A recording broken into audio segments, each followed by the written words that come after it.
I'm here with a World War II veteran, a 427 air gunner.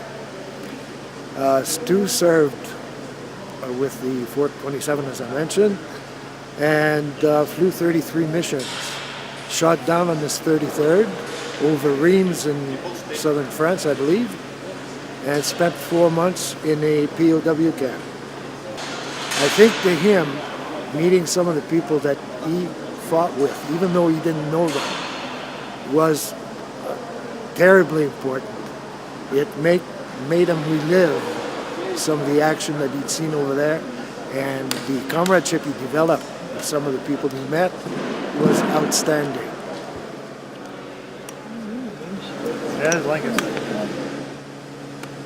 Had a wonderful day here at the International Bomber Command Center, and with me now is Stu Valliere.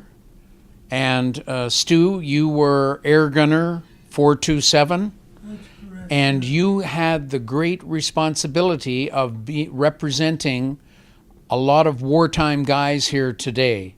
And so how did you feel about today? Before we get into your combat career, how did you feel about today, and was it important to you? The turnout was really overwhelming, considering the weather, because really the weather was not very welcoming. It was a terrible day. And I was surprised that so many people were able to attend, and in the condition they were many of them handicapped, and it must have been difficult for them to manage the muddy fields and all the rest of it, but they were all there and seemed very glad that they were there, whether they were freezing to death or not. But no, it was a very impressive day. Yeah, it was a wonderful day, and I've been researching bomber crews for over 20 years. I've recovered 2 Halifax bombers so far. And how do you feel about the fact you just found out that a RCAF Combat Halifax Medal has been incorporated into the International Bomber Command Museum? I didn't know that. Yeah, and it's there, and if we were back there right now, I would show you the medal of a RCAF Halifax that's in that memorial wall.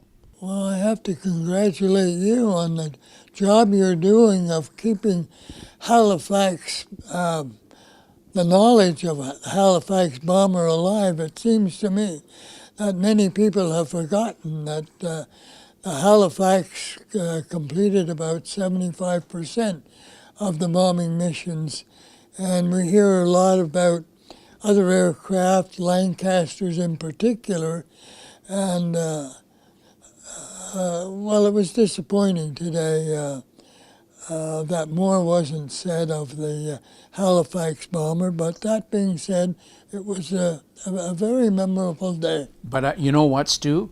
I bet you could take satisfaction in knowing that the only piece of a combat bomber that rests on that hill at the International Bomber Command Center is an RCAF Halifax.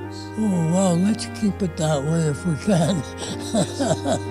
I'll get even with them all. Yeah, that's right. Right on.